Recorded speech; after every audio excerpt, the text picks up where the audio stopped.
Hello students, आइए start करते हैं आज का सेशन। आज के सेशन में हम सीखेंगे पास्ट स्टेटमेंट का इस्तेमाल क्या है पाइथन लैंग्वेज में। एक एग्जांपल के साथ क्लियर करते हैं। यहाँ पे हमने स्क्वायर नेम का एक फंक्शन लिया हुआ है। फंक्शन क्या होते हैं? अगर हम एक ही प्रोग्राम में अलग अलग टास्क्स को करना चाहते हैं तो हम अलग अलग फंक्शंस बनाकर कर सकते हैं। और जब भी अलग अलग फंक्शन क्रिएट करना है तो हमें सबसे पहले डीईएफ लिखना होगा, फिर फंक्शन का नेम और फिर राउंड ब्रैकेट्स डाल के कॉलन, और उसके अंदर जो स्टेटमेंट्स हैं उस प्रोग्राम की, उस टास्क की, वो हम लिखेंगे। जैसे कि यहाँ पे हमने स्क्वायर फाइंड आउट करना है तो हमने एक नंबर एंटर किया और नंबर को 2 टाइम्स मल्टीप्लाई किया और जो आंसर आएगा ये एनएस वेरिएबल में रखा जाएगा और उसको प्रिंट किया जाएगा।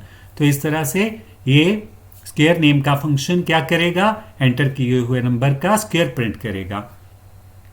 तो इस तरह से हम factorial, prime number, reverse name के फंक्शंस क्रिएट करना चाहते हैं और इनके अंदर इनकी स्टेटमेंट्स लिखना चाहते हैं।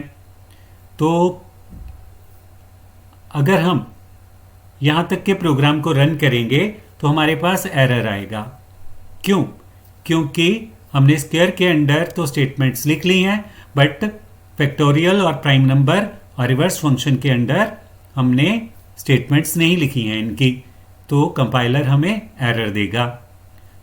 तो अगर हम चाहते हैं कि इन फंक्शंस में जो स्टेटमेंट्स हैं वो हम बाद में लिखना चाहते हैं, अभी नहीं लिखना चाहते, अभी हम इनके फंक्शंस ही क्रिएट करना चाहते हैं, तो यहाँ पे हम पास्ट स्टेटमेंट लिख सकते हैं।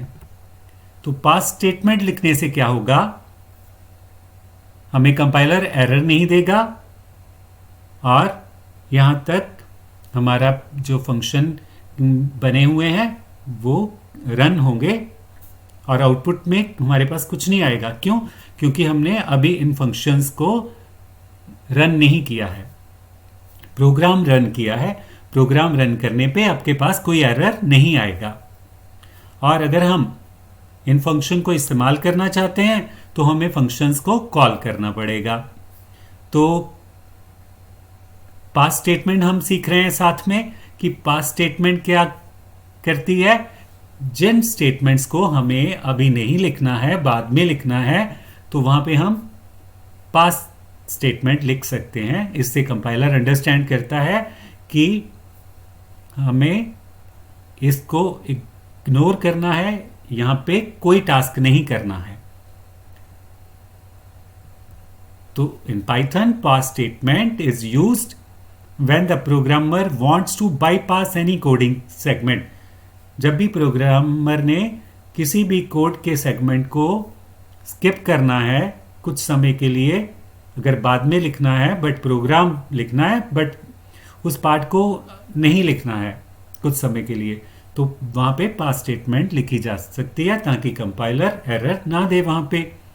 तो पास कीवर्ड जो है पाइथन में इस्तेमाल किया जाता है, किस लिए इस्तेमाल होता है? ताकि कुछ भी रन ना हो वहां पे। So pass keyword in Python is used to execute nothing. So Python compiler हो या interpreter does not ignore the pass statement. Pass statement को रीड करेगा बट कुछ नहीं एक्शन करेगा, कोई एक्शन नहीं किया जाएगा। और it results in no operation, कोई ऑपरेशन नहीं होगा। आई होप कि आपको पास्ट स्टेटमेंट अच्छे से क्लियर होगी। तो जैसा हमने सीखा कि हमने ये पार्ट्स बनाए हैं, अगर हमने इनको इस्तेमाल करना है तो ये भी हम सीखते हैं यहाँ पे कि कैसे इस्तेमाल करते हैं हम।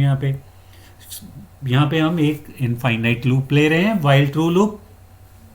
इनफाइनाइट लूप के अंदर जितनी भी स्टेटमेंट्स लिखी हैं वो लूप रन करता रहता है। और अगर हम चाहते हैं कि ये अपना लूप जो है चलता ना रहे, स्टॉप होना चाहिए, तो इसके लिए हमें स्टॉप करने की कंडीशन लिखनी होगी। तो सीखते हैं। पहले भी हमने एक सेशन में ये सीखा, तो यहाँ पे फिर से हम नई एग्जांपल के साथ सीखेंगे। तो यहाँ पे हम लूप से चाहते हैं कि स्क्वायर प्रिंट हो, फिर फैक्टोरियल लिखा है, फिर प्राइम नंबर लिखा है, 4th रिवर्स लिखा है, फिर 5 पे स्टॉप लिखा है। तो ये 5 मैसेजेस हम चाहते हैं, तो ये लूप 5 मैसेजेस प्रिंट करता रहेगा।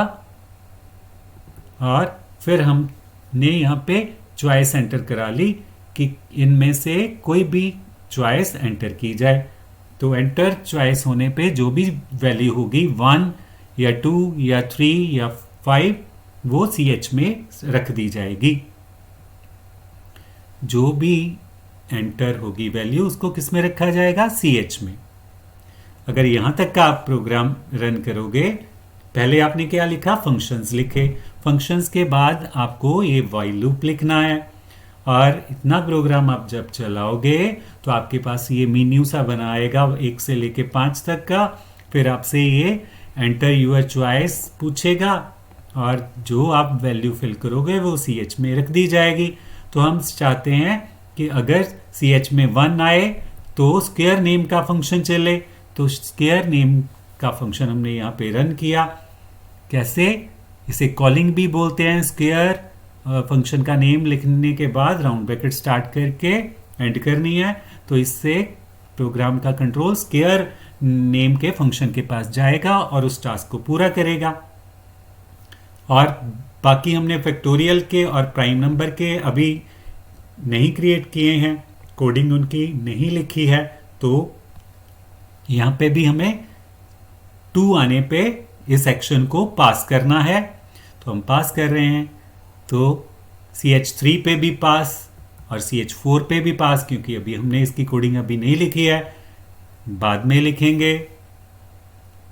और इस तरह से आपने 5 पे हम चाहते हैं कि हमारा लूप जो है वो बंद हो, क्योंकि इनफाइनाइट लूप को बंद होने के लिए कंडीशन चाहिए। तो हमने क्या कंडीशन दी कि अगर CH में 5 वैल्यू आएगी तो ब्रेक कमांड रन हो। ब्रेक कमांड क्या करती है, लूप को बंद कर देती है। तो इस तरह से ये एक मेन्यू ड्रिवन प्रोग्राम भी बना, मेन्यू वाला एक प्रोग्राम बना है। और इस तरह से आप मेन्यू ड्रिवन प्रोग्राम आप क्रिएट कर सकते हो। तो आज के सेशन में आपने सीखा कि कैसे पास स्टेटमेंट इस्तेमाल करते हैं और करनी है। तो आज के सेशन में यहीं तक, मिलेंगे नेक्स्ट सेशन में नेक्स्ट टॉपिक के साथ। Till then have a nice time. Thank you and bye bye.